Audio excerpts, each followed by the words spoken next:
अरविंद केजरीवाल ने जिस ढंग से वीवीआईपी कल्चर के खिलाफ अपनी राय जाहिर की है, जिस ढंग से तरीका जो अख्तियार किया, उससे एक सवाल तो जरूर शुरू हुआ है कि क्या नेताओं को, क्या सियासी नेताओं को, क्या मंत्रियों को, क्या सांसदों को वीवीआईपी कल्चर से दूर रहने की कोशिश करनी चाहिए? क्या जनता इससे नाराज होती है जब देखती है अपने सांसद और नेता और मंत्रियों को बड़े बड़े बंगलों में रहते हुए, काफिलों के साथ गुजरते हुए, और जनता से उनकी दूरियां बनती है? क्या नेताओं को राजनीतिक कल्चर बदलने की कोशिश करनी चाहिए? और इस देश में 50-60 साल में हमने कई ऐसे नेता देखे हैं जो जनता से दूरियां नहीं बनाते थे, जनता को अपने करीब आने देते थे, और उनके साथ ऐसा कोई काफिला नहीं होता था, हथियारबंद पुलिस का घेरा नहीं होता था। लेकिन आज जमाना बदला, तरीका बदला, रस्म और रिवाज बदला, और दर्जनों ऐसे नेता मंत्री दिल्ली में हैं, जब चलते हैं सड़क पर तो लगता है कोई वीवीआईपी गुजर रहा हो। इसी पर हम बात कर रहे थे ब्रेक के पहले। हमारे साथ हैं दिलीप पांडे, और भी नेता हैं, मीम अफजल साहब हैं, विक्रम सिंह हैं, फॉर्मर डीजीपी यूपी के। दिलीप पांडे जी, पहला सवाल आपसे ही। दिल्ली में जो मैंने कहा कि 6 बंगले बने हुए हैं मंत्रियों के, दिल्ली के वो मंत्री कांग्रेस सरकार के तो अब है नहीं, लेकिन 14-14 करोड़ के बंगले हैं। क्या होगा उन बंगलों का? और आगे वीवीआईपी कल्चर और ये ना हो, इसके लिए क्या नौकरशाहों को भी बड़े बंगले, और नौकरशाह भी जो ऐसी सुविधाएं लेते हैं जिसकी तरफ इशारा किया मीम अफजल साहब ने और सुधांशु मित्तल ने, उनको भी उसी ट्रैक पे, उसी आचार संहिता के तहत आना होगा क्या? अजीत जी, बहस का विषय बड़ा अच्छा है, और दुखद ये है कि इस जो स्टैब्लिश पॉलिटिकल क्लास है वो एक कलेक्टिव विजडम को फॉलो करते हुए ये कोशिश करता हुआ भी जान नहीं पड़ता कि हाँ ये गलत है, ये नहीं होना चाहिए। अभी आज के इस डिबेट में बड़ा अचंभा हुआ मुझे ये सुन के कि आपकी बहस का विषय था कि वीआईपी कल्चर खत्म होना चाहिए कि नहीं, और सुधांशु मित्तल जी कहते हैं कि ये एंटी पॉलिटी डिबेट है। अब आप यहाँ पे सीधे सीधे कोरिलेट करके देख सकते हैं कि वीआईपी कल्चर के लिए जो पॉलिटिकल क्लास है वो सीधे सीधे जिम्मेदार है कि नहीं। मैं यहाँ पे कुछ कह नहीं रहा हूँ। बंगले हुए, लाल बत्ती की गाड़ियां हुई, बड़े बड़े फ्लीट्स हुए, ये सारे मानसिक दास्ता का प्रतीक हैं। अभी हाल ही में मोटर व्हीकल एक्ट को फिर से मॉडिफाई करके, और इन जो कॉन्स्टिट्यूशनल पोस्ट होल्ड न करने वाले लोग हैं उनके गाड़ियों से हटाने का आदेश दिया गया। मुझे लगता है कि ये सराहनीय कदम था। देर आए दुरुस्त आए, वरना आजादी के वक्त जो कानून बने थे अभी भी वो सिर्फ इसलिए फॉलो किए जा रहे थे कि स्टेटस सिंबल मेंटेन किया जा सके। हम सबको पता है कि 14 करोड़ के बंगलों की कोई आवश्यकता नहीं, चाहे वो नौकर, क्या होगा उन बंगलों में? क्या करेंगे आप? बंगलों को किराया लगाएंगे? क्या करेंगे? जनता से सिर्फ दूर करती हैं। क्या होगा उन बंगलों का? शीला दीक्षित जिस बंगले में रहती थी, और बाकी जो 6 बंगलों का जिक्र कर रहा हूं, क्या होगा जरा समझें तो। अरे अजीत जी, आपको तो पता है कि दिल्ली में बहुत जनता का एक बड़ा हिस्सा अपने छत नसीब नहीं है, सर पे छत नसीब नहीं है, रैन बसेरे लगे हुए हैं, सड़क पे सोती है जनता। बहुत सारे लोग ठंड में कुकुर के मर रहे हैं, अपनी जान दे रहे हैं। ऐसी स्थिति में अगर एक आदमी के लिए 5-5 एकड़ का बंगला दिया जाए तो मुझे लगता है कि ये गैर जिम्मेदारी तो है ही, ये मानवाधिकारों का हनन भी है। और हमारे हिसाब से सारी चीजें खत्म होनी चाहिए। यही वजह है कि हमारा कोई भी मंत्री, कोई भी नेता इन सारे बड़े बंगलों का बहिष्कार करेगा, किसी कल्चर को फॉलो नहीं करेगा। दिलीप पांडे, हम राजनीतिक, कम से कम ये काम सारी पॉलिटिकल पार्टीज को करना चाहिए। दिलीप पांडे, हम बदलते राजनीतिक कल्चर की बात कर रहे हैं और उम्मीद कर रहे हैं क्या कल्चर बदलेगा, क्योंकि इस देश में ऐसे लाल बहादुर शास्त्री जैसे नेता हुए हैं, जॉर्ज फर्नांडिस जैसे नेता हुए हैं, जिसका जिक्र मीम अफजल साहब ने भी किया कि जिन्होंने अपने घर के मेन गेट को ही तोड़वा दिया ताकि कोई भी मिले। ऐसे बहुत सारे नेता हुए हैं।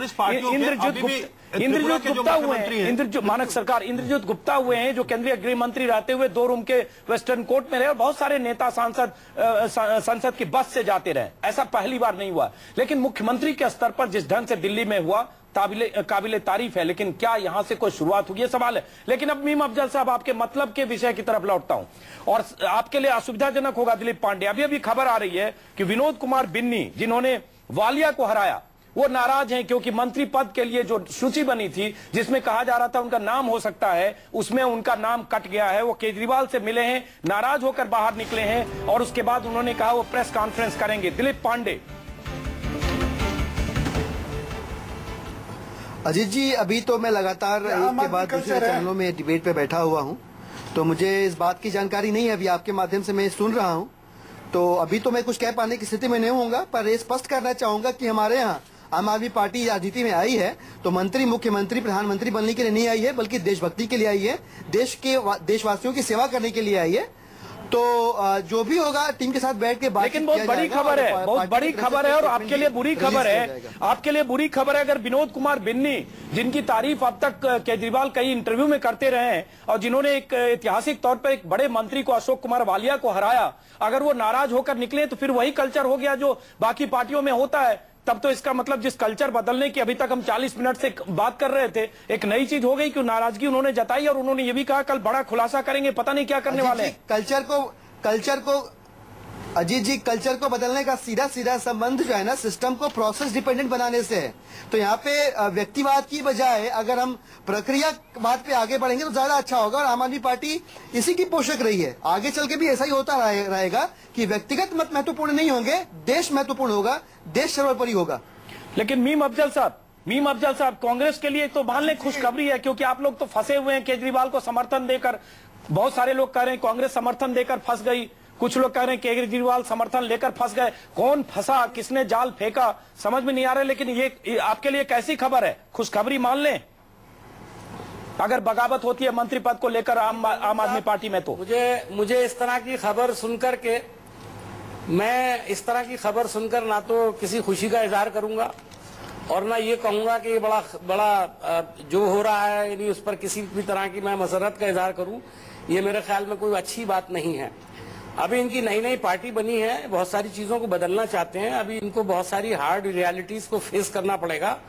इवन केजरीवाल साहब की सिक्योरिटी को लेकर के अभी इनको कुछ दिनों के बाद ये एहसास होगा कि सिक्योरिटी उनकी जरूरी है। और मैं भी समझता हूं कि केजरीवाल साहब के पास जितने लोग आते हैं, जिस तरह से आते हैं, तो अगर वो इसी तरह भीड़ में घिरे रहें और उनके पास जाने की किसी को भी इजाजत हो और उसको रोकने का कोई इंतजाम ना हो, या तो उनकी अपनी कोई सेना काम करे या फिर ये कि बाहर से सिक्योरिटी ले, तो वो काम कैसे कर पाएंगे? देखिए, उन्हें काम करना है और काम करने के लिए सिस्टम में कुछ चीजें जरूरी होती हैं। मैंने आपसे पहले ही कहा कि जो दिखावा है उसकी कोई जरूरत नहीं है, लेकिन जहां सिक्योरिटी जरूरी है, जहां पर आपको जान को भी खतरा है, बहुत सारी आज देख रहे हैं कि आप क्या क्या हुआ है, उसके बावजूद अगर आप कहें कि साहब नया सिस्टम शुरू करना है, तो नए सिस्टम में खुदा ना खास्ता अभी कोई कैजुअलिटी हो जाए, आपका पूरा जो है चैनल सारे एक ही बात बोलेंगे कि साहब ये सब होते हुए और सरकार सोती रही और सिक्योरिटी सोती रही और पुलिस ने कुछ नहीं किया, सिस्टम खराब है, फलाना है, ढिमका है। चलिए, ये सब भी होगा। मीम अफजल साहब, तो सब चीजों को बिल्कुल एक तरीके से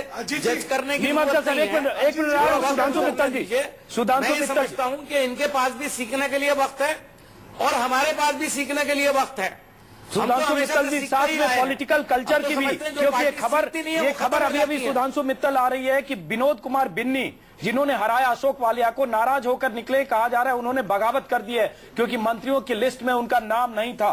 सुधांशु मित्तल जी, आपके लिए तो खुशी की बात है। अजीत जी, एक कहावत है, नहीं एक कहावत है, इब्तिदा इश्क है रोता है क्या, आगे आगे देखिए होता है क्या। मैं जो इतने दिन से कह रहा हूं कि ये जो ग्रेट इंडियन नौटंकी चल रही है ना, इसको बंद करके गंभीरता से अब सरकार चलाने का समय आ गया है। बड़ी बड़ी बातें, टोकनिज्म, बड़े बड़े आदर्श पेश करने की जगह गंभीरता से राजनीति होनी चाहिए। देखिए नौटंकी क्या चल रही है, जो समर्थन दे रहा है वो ये नहीं कह रहा मैं समर्थन दे रहा हूं, जो समर्थन दे रहा है वो कह रहा मैं समर्थन ले ही नहीं रहा हूं। नहीं, समर्थन नहीं भी ले रहा हूं, दे भी रहा हूं, दे भी रहा हूं। मुझे लगता है इस पर बहुत बात हो चुकी है। सुधांशु मित्तल जी, सुधांशु मित्तल जी, आप तो मैदान छोड़कर बात क्यों कह रहा हूं आपको, क्योंकि एक और मेरी व्यक्तिगत जानकारी है, उनकी भी मजबूरी मेरी एक व्यक्तिगत काम कर रहे हैं। अरे भाई मेरी बात तो दिल्ली के आवाम क्या चाहते हैं वो तो कम से कम सोच लीजिए। जब आप बोलते मैं नहीं बोलता, भाई बात तो कर लेने दीजिए। जब कोई बोलता है तो मैं आप जो है ना डिबेट को डाइवर्ट कर रहे हैं, मुझे रोकना पड़ेगा। इंटरव्यू टाइप से हो एक गया। मिनट सुधांशु मित्तल जी, एक मिनट हक नहीं है तो मैं चुप रह जाता हूं। एक मिनट, नहीं आप चुप मत रहिए। सुधांशु मित्तल आपके पास आऊंगा, लेकिन मीम अफजल साहब, चूंकि सब्जेक्ट अब बदल गया, ये खबर आई है, विक्रम सिंह आपके पास सुरक्षा पे आऊंगा, लेकिन मीम अफजल साहब और दिलीप आपके पास भी आऊंगा। मीम अफजल साहब, जनार्दन द्विवेदी ने आज ही कहा कि कांग्रेस में बहुत सारे लोग नहीं चाहते हैं कि समर्थन दे। कुछ युवा कांग्रेसी नारेबाजी और हंगामा भी लोगों ने किया और कांग्रेस में कहा जा रहा है शीला दीक्षित और कुछ और नेता हैं जिनको लगता है कि भूल हो गई, क्योंकि आपको लगता था कि केजरीवाल को समर्थन देने का ऐलान करेंगे, केजरीवाल सरकार नहीं बनाएंगे, लेकिन शायद उन्होंने मास्टर स्ट्रोक चला और उन्होंने सरकार बना ली। तो कुछ आप भी फंसे हुए हैं, आप फंसे या केजरीवाल को फंसाया? देखिए अजीत अंजुम साहब, आपके चैनल पर आने से पहले जनार्दन द्विवेदी साहब से मैं मिलकर के और बातचीत करके आया हूं। मुझे मालूम था कि अभी चैनल पर इस किस्म के सवाल पूछे जा सकते हैं। मैं आपको पूरी बात बता देता हूं। जनार्दन द्विवेदी साहब ने, जो हमारे कांग्रेस के कुछ वर्कर्स ने डेमोन्स्ट्रेशन किया, उसको देखते हुए जब उनसे सवाल पूछा गया तो उन्होंने कहा कि पार्टी में कुछ लोगों का व्यू ये भी था जिसका इजहार इन डेमोन्स्ट्रेशन करने वालों ने किया। सिर्फ इतनी बात उन्होंने कही थी। उसके बाद उन्होंने ये भी कहा कि जब पार्टी ने एक बार सपोर्ट कर दिया है तो बहरहाल हमारी सपोर्ट रहेगी। कब तक रहेगी? मतलब 6 महीने तक रहेगी। फिर अरविंदर सिंह लवली ने जो कल कहा, बड़ा लंबा अरविंदर सिंह लवली ने दिखाया कि जैसे कांग्रेस पार्टी में कोई तूफान आ गया है, कुछ झगड़ा हो गया है, बड़े डिफरेंसेस ऑफ ओपिनियन है।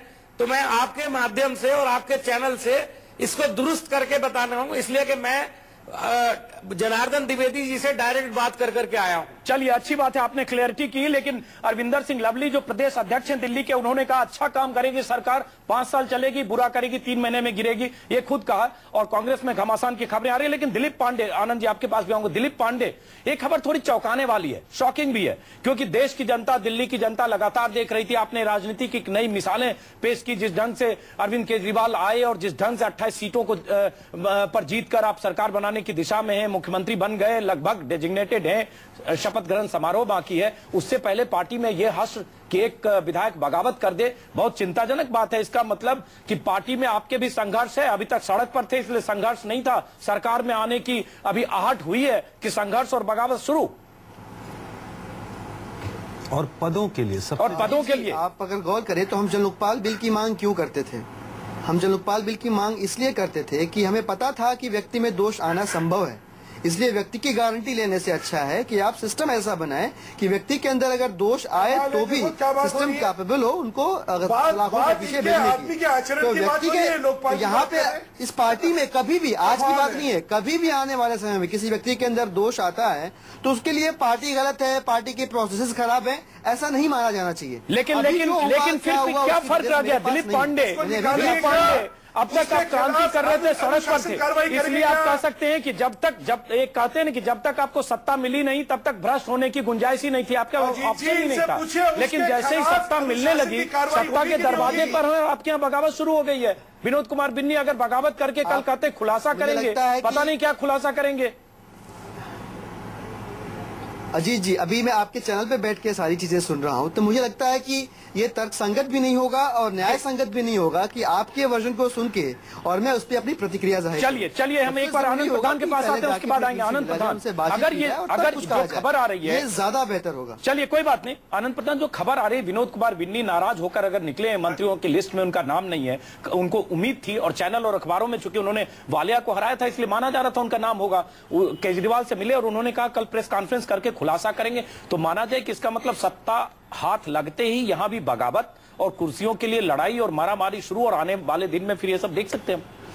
देखिए, मैं समझता हूं कि निश्चित तौर पर सत्ता का अपना एक चरित्र होता है और सत्ता के नजदीक जाते ही ये समस्याएं आती हैं। ये आम आदमी पार्टी मुझे उसकी कोई अपवाद नहीं होगी। मूल सवाल ये है कि ये जब समस्याएं आती हैं तो पार्टी उससे निपटने के लिए क्या तैयारी करती है और उसकी क्या तैयारी है, उसका वो जवाब कैसे देती है। ज्यादातर पार्टियों में ऐसे लोगों के साथ समझौते किए जाते हैं, उनको किसी न किसी रूप में संतुष्ट करने की कोशिश की जाती है।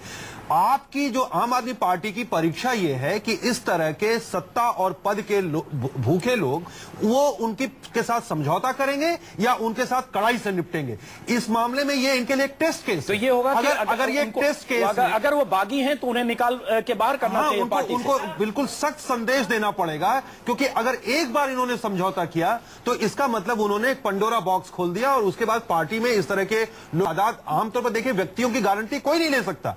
सवाल यह है कि पार्टियां लेकिन आप गारंटी नहीं ले सकते तो फिर ऐसा तो है नहीं कि कांग्रेस बीजेपी में सारे चोर हैं। अगर आप कहते हैं चोरों की पार्टी, भ्रष्टाचारियों की पार्टी है, तो ऐसा है नहीं कि जितने सांसद बीजेपी के हैं, 206 सांसद कांग्रेस के, बीजेपी के जो 116 हैं, कितने हैं सुधांशु जी को याद होगा, जो भी सांसद हैं सब चोर हैं, ये सारे विधायक चोर हैं, ऐसा नहीं होगा। तो आप जब दूसरे को, पूरी पार्टी को चोर कहते हैं और आपके यहां बगावत होती है तो आप पर भी आंच उठेगी, और आप पर इसलिए उठेगी कि आप हाई मोरल ग्राउंड लेकर आप आए हैं। सुधांशु मित्तल, एक बार सुधांशु के पास, सुधांशु मित्तल जी, आप तो खुश होंगे क्योंकि आपको मौका मिला, आप मौके के इंतजार में होंगे, कहां मौका मिले। और वही मैं प्रश्न पूछ रहा हूं जी, पहली बात तो ये कहना चाहता हूं कि अंग्रेजी की एक कहावत है, there is much a slip between the cup and the lip. और दूसरी बात ये होता है, your intent is tested when you get the opportunity of becoming corrupt. उससे पहले तो सारे ईमानदार होते हैं। जिसके पास सत्ता नहीं होती वो सत्ता का त्याग दे देता है। प्रश्न ये है कि सत्ता आने पर सत्ता का त्याग देते हो या नहीं देते हो, वो टेस्ट केस होता है। अब जैसे ये आनंद जी ने कहा, अरे भाई अब तो इन्होंने वो निकल गया और उन्होंने कहा कल मैं प्रेस कॉन्फ्रेंस करूंगा। Let us see the institutional response. इनकी जो संगठन का रिस्पॉन्स है देखते हैं ना, इनकी निष्ठाएं, इनकी आस्थाएं, इनका चाल चरित्र, चेहरा चिंतन सामने आ जाएगा। इसका संक्षिप्त जवाब लेते हैं, बड़ी बड़ी कम है हमारे पास। दिलीप पांडे, दिखाने के और होते हैं, खाने के और होते हैं। वक्त कम है। और जैसा कि आपने कहा कि चूंकि डिबेट हम किसी और मुद्दे पर कर रहे थे, बीच में खबर आई, इसलिए हमारा फर्ज है कि हम उस पर बात करें। ब्रेकिंग न्यूज चुकी है। तो अगर मान लीजिए विनोद कुमार बिन्नी ने सिर्फ कुर्सी के लिए, महत्वाकांक्षा के लिए, क्योंकि वो मंत्री पद की लिस्ट में उनका नाम नहीं है और इसलिए बगावत करते हैं, पता नहीं कल क्या प्रेस कॉन्फ्रेंस करके खुलासा करेंगे, ये भी खबर आ रही है। तो पार्टी एक्शन लेगी, लेना चाहिए या नहीं, कम से कम इस पर अपनी राय जाहिर करें आप। अजीत जी, मैं हाइपोथेसिस के ऊपर कमेंट करना ठीक नहीं समझता। आप कह रहे हैं मान लीजिए, और मान भी ऐसा लीजिए कि जो बहुत नेगेटिव हो, तो मैं भी यही मान लूं कि ये स्टूडियो टूट जाए या ये माइक टूट जाए तो क्या होगा। तो ये तो बहुत अजीब सी चीज है और मुझे लगता है कि नहीं, बगावत मानने के लिए नहीं करो, बगावत को जानने के बाद ही ठीक है। दिलीप पांडे, बगावत फैक्ट है, बगावत मानने के लिए नहीं करो, बगावत फैक्ट है। खबर चल रही है, वो नाराज होकर निकले हैं, उन्होंने कहा है कल प्रेस कॉन्फ्रेंस करेंगे। ये तथ्य मैं बता रहा हूं, इसमें कोई हाइपोथेटिकल नहीं है, मेरी कल्पनाशीलता नहीं है। ये आप गलत समय पे ये प्रश्न पूछ रहे हैं। मैं दोबारा उसी बात पर दोहराऊंगा अजीत जी, गलत समय पे प्रश्न पूछ रहा हूँ। चैनल पे बैठा हुआ हूँ, आपके माध्यम से सुन रहा हूँ सारी चीजें। इससे मैं सहमत हूं। जाने पीना में इस पे कमेंट करना ठीक नहीं समझ। जी, इससे सहमत हूं, लेकिन चूंकि विक्रम सिंह को हमने डीजीपी हैं, फॉर्मर डीजीपी, उनको किसी और मुद्दे पर गेस्ट के तौर पर बुलाया था, इसलिए क्लोजिंग रिमार्क विक्रम सिंह हम वहीं लौटते हैं कि जहां राज्यों में मुख्यमंत्रियों के काफिले में, मंत्रियों के काफिले में, सांसदों विधायकों के काफिले में और नौकरशाहों की भी बात करें, 50-50 गाड़ियां, विदेशी गाड़ियां फोर्ड एंडेवर से लेकर और मर्सिडीज और बीएमडब्ल्यू तक होती है, और जो दिखावटी सुरक्षा का पूरा तामझाम है, जिससे आम आदमी मुश्किलों में पड़ता है। रोड ब्लॉक किया जाता है, रास्ते सैनिटाइज किए जाते हैं, सायरन बजती हुई गाड़ियां गुजरती हैं। ये जो वीवीआईपी कल्चर है, ये क्या पुलिस दबाव में सुरक्षा मुहैया करती है या पुलिस के पास कोई विकल्प नहीं होता है? जो हमारे पास आंकड़ा है, यूपी सरकार करीब 1500 वीआईपी की सुरक्षा पर 120 करोड़ रुपए खर्च करती है। इसी तरह मुंबई में हालत है, मुंबई पुलिस भी इसी तरह से वीवीआईपी पर 180 करोड़ लगभग खर्च करती है, 1800 वीवीआईपी को सुरक्षा देती है। हर राज्य की यही तस्वीर है। और खास बात, मायावती ने एसपीजी सुरक्षा की मांग की। मायावती जब निकलती हैं तो उनके आगे पीछे जो दस्ता होता है, एनएसजी कमांडो, और उनके आगे पीछे जितनी गाड़ियां होती है, लगता है दुनिया में सबसे अधिक किसी को खतरा है तो मायावती को। विक्रम सिंह जी, इसमें कुछ तो बात सुरक्षा की है, लेकिन इससे अधिक उन अधिकारियों की है जो कि खतरे को बढ़ा चढ़ा कर प्रस्तुत करते हैं और जो अगर परिमाण है सुरक्षा का उसको कई गुना बढ़ा करके उसको लगाने की व्यवस्था करते हैं, जिससे कि उनके प्रोस्पेक्ट्स बढ़ते चले। नंबर 1। नंबर 2, भीम अफसर साहब ने कहा कि डीएम और एसएसपी के बंगले बड़े होते हैं, इनकी बजटिंग डीएम एसएसपी नहीं करते हैं, इसकी बजटिंग सरकार करती है। और कालांतर में अब जो नए बंगले बन रहे हैं वो टाइप बी हाउसेज दिए जा रहे हैं डीएम और एसएसपी को। सुधांशु मित्तल साहब, कृपया जब यथार्थ सुनने का सामर्थ्य रखें, और यथार्थ सुनने पे अगर आप उद्दलित हो गए, इसका मतलब जो बात आपके सामने प्रस्तुत की गई उसमें कुछ सत्यता होगी। सत्यता यह है कि जो माननीय सर्वोच्च न्यायालय ने व्यवस्था दी है उसका पालन करना सबका धर्म है और अनिवार्यता है, उसमें कोई विकल्प नहीं। विक्रम सिंह, माफ करें, आपको रोकना पड़ेगा, कभी और डिबेट करेंगे, क्योंकि किसी और मुद्दे पर डिबेट हमारा हो गया और बीच में खबर आ गई, इसलिए आप सभी मेहमानों को रोकना पड़ेगा। कार्यक्रम हमें खत्म करना पड़ रहा। आप सभी मेहमानों का बहुत बहुत शुक्रिया। ब्रेक के बाद देखिए, आम आदमी पार्टी में सरकार बनने से पहले, मुख्यमंत्री के शपथ ग्रहण होने से पहले क्यों हुई बगावत, रात 8 बजे।